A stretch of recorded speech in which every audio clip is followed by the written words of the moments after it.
Better Life Media, America's leading source for life improvement, presents Stephen Covey. The 8th Habit, from effectiveness to greatness.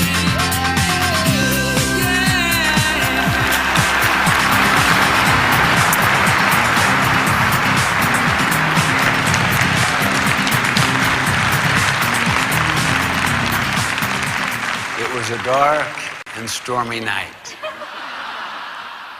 Captain, wake up. Oh, what is it? Sorry to waken you, sir, but we have a serious problem. Well, what is it? There's a ship in our sea lane about 20 miles away, and they refuse to move. Tell them to move. Sir, we have. They won't move. I'll tell them. Signal goes out. Move starboard 20 degrees at once. The signal returns. Move starboard yourself 20 degrees at once. I can't believe this. I mean, I'm a captain. Let them know who I am. I am important. Signal goes out. This is Captain Horatio Hornblower, the 26th, commanding you to move starboard 20 degrees at once. Signal returns. This is Seaman Carl Jones, the 3rd, commanding you to move starboard 20 degrees at once. What arrogance. Who is this joker? I mean, we're a battleship. We could just blow them. Let them know who we are.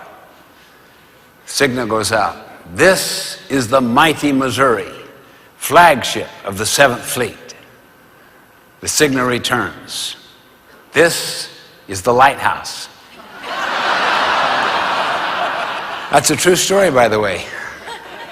It's found in the Naval Proceedings Manual, where they literally interpreted a lighthouse to be a ship. But I like the story because it helps me introduce this subject, that there are laws of nature or lighthouse principles that govern life. We think we govern it. We may let our values govern our behavior, but the consequences of that behavior is governed by those lighthouse principles. One of which is that there are 4 parts to our nature: our body, our mind, our heart, and our spirit. And that all 4 parts represent 4 capabilities, 4 needs, 4 intelligences, 4 dimensions that need to be honored and respected and integrated and put into a synergistic whole. In doing so, it can help a person find his or her voice and also inspire others to find his or her voice. Voice is when your talent and your passion, you know, what you're good at and what you love doing, overlaps what the world needs. What can drive your economic engine? Or if you're in a not-for-profit, what adds value? What contributes? As driven by conscience, body, mind, heart, and spirit. All 4 integrated together. Now, we need to look at what is it that enables us to discover, to find our voice. But let me tell you 5 things that do not. These are what I call the 5 metastasizing emotional cancers. And if you get involved in these 5 things, I will guarantee you it will create such static and such compartmentalization inside your nature. you will never really find your voice. The attitude and spirit of criticism, of comparing, of complaining, of competing for a sense of your own worth, and of contending. That is a mean spirit kind of argument, kind of a contention. These are 5 metastasizing cancers. Criticizing, complaining, comparing, competing, not in a basketball game or in a marketplace, but competing for a sense of personal worth, and then contending. The spirit of contention. Now, if you want to see how serious this problem is, watch the raise of hands right here in this group of many, many hundreds of people. Think carefully about this question. How many seriously believe that the vast majority of the workforce in your organizations possess more talent, more capability, more creativity, etc., than their present jobs require or even allow them to use? How many agree? Now look around. Look around. That's literally almost every hand. And the finding that we have all around the world, a profound alienation, disempowerment of the workforce in organizations. People have not found their voice. There is no passion, which necessitates external motivation, supervision, psych up, hovering over, check up. The whole panoply of techniques used by the industrial age. Now, how many also feel a lot of pressure to produce more for less? Look, same hands. Now just put those questions side by side. I mean, just look at those 2 questions. Here's all this capability, this talent, this capacity, and this tremendous need to produce, and we can't even use it. Okay, let's look at how we develop our voice and how we inspire others to find their voices and to use them in the new knowledge economy. This is what I call the 8th habit. It builds upon the other 7, but it is like the 3rd dimension to the other 7. Find your voice and inspire others to find theirs. Okay, let's go back to nature. These are birth gifts. There are 3 of them, basically. They're right into our DNA. Here's a listing of them. First, our freedom and power to choose. Second, principles that are universal. That means they apply everywhere. I've taught them in 60 different countries all around this world. Timeless, they never change,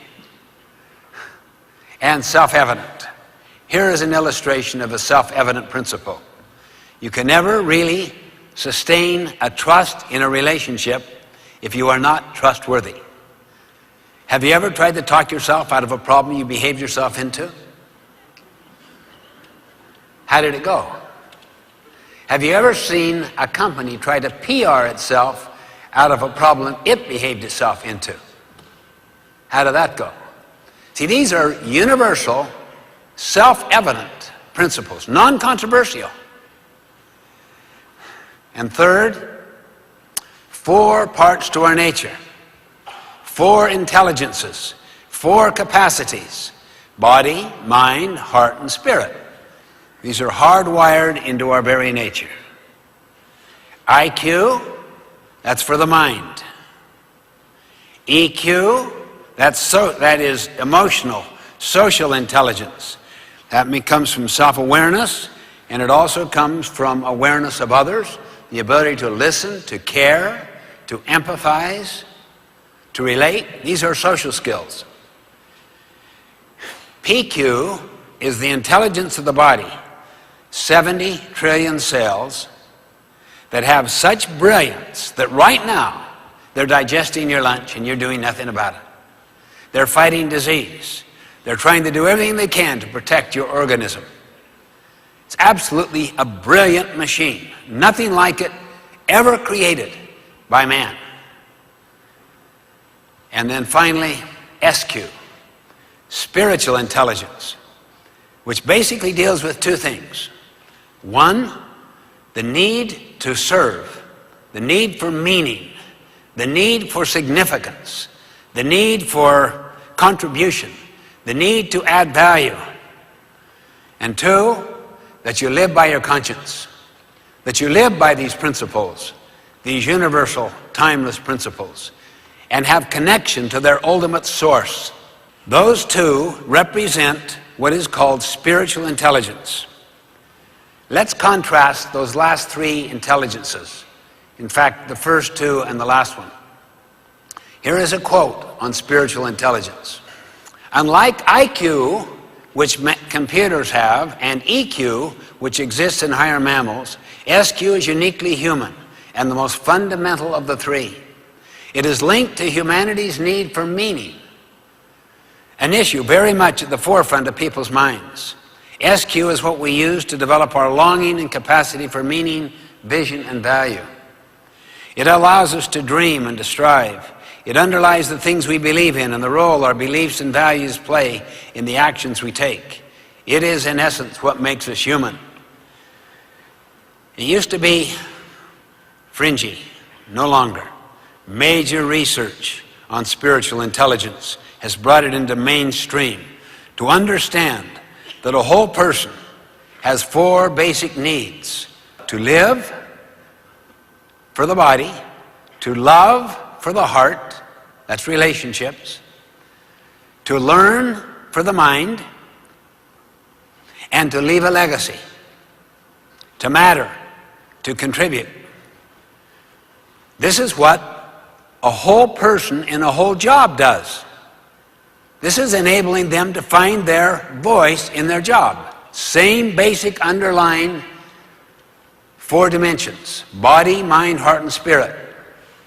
For the mind, use me creatively. For the body, pay me fairly. For the heart, treat me kindly. And for the spirit, in serving human needs in principled ways. Now notice the two aspects there. Meaningfulness, we have a deep hunger for meaning. The why behind the what and the how. He who has a why can live with any what and how. And to live with integrity. To live by one's conscience. Now, each one of those need to be cultivated and developed. Body, mind, heart, and spirit. You basically know some of the principles of developing the body, mind, heart, and spirit. How to keep the body healthy, strong. The mind alive, alert, learning, turning much of the television completely off, getting back to books. Learn, deepen your knowledge in broad fields, outside your own comfort zone. Learning to rebuild relationships that you care a lot about, that are wounded. That takes tremendous emotional power and spiritual power. You care about those people.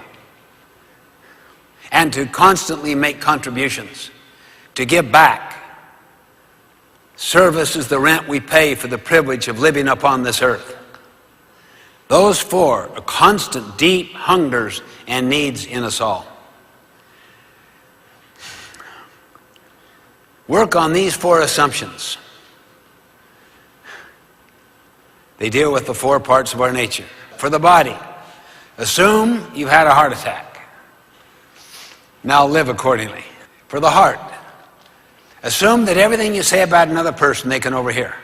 Now speak accordingly. Always be loyal to the absent if you want to retain the loyalty of those who are present. Integrity means you live by the same set of principles in the totality of your life. For the mind, assume the half-life of your profession is 2 years. Now prepare accordingly. As we move into this knowledge economy in great speed, the constant need to invest in your education, experiences like this, online education, getting back in the different training programs, school, constant need for it. And then for the spirit, assume you had a one-on-one communication with your Creator. Now live accordingly. The cultivation of these 4 parts to our nature develops at its highest level what I call vision for the mind. Vision means you have the sense of what's out there. You cannot see it, but you see it in your mind's eye. You see the potential in another person.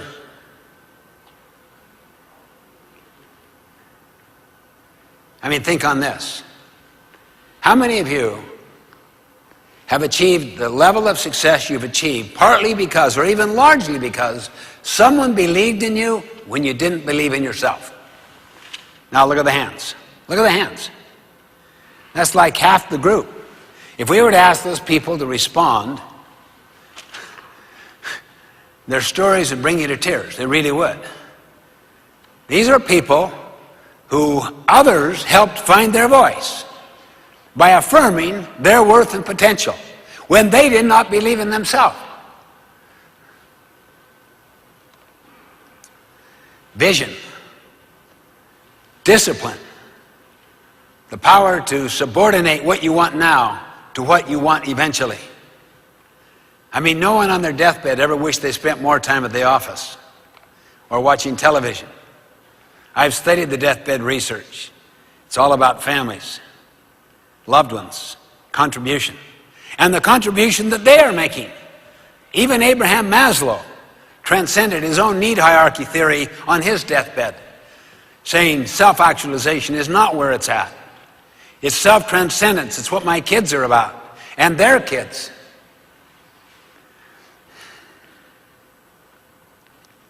And then for the heart, passion. You feel strong about it. You're convicted. And for the spirit, conscience. These are the highest manifestations of the 4 intelligences: vision, discipline, passion, and conscience. And when the first 3 are governed by conscience, I'll guarantee you it will change the world. It will lift the world. Compare a Gandhi with a Hitler. What one word separates those 2 individuals from what you see up here on the slide? It's conscience. Because both were visionaries, disciplined, and passionate.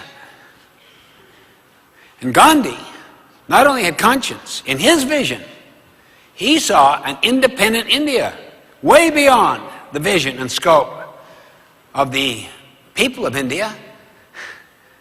And he brought England to its knees, liberated 300 million Indians, and never was elected to any office. He never held a position. His authority was moral. He had no formal authority. It was moral authority. That is the essence of leadership. Management is formal authority. Management is position. Leadership is moral authority. Leadership is a choice. And anybody can exercise it at any level. I wrote an entire book on living the 7 habits that had nothing but stories in it, almost all of which dealt with people who changed their organizations at the bottom level or the middle level with no formal authority at all. They were what I like to call trim tabbers. Trim tabbers, the small rudder that turns the big rudder that turns the entire ship.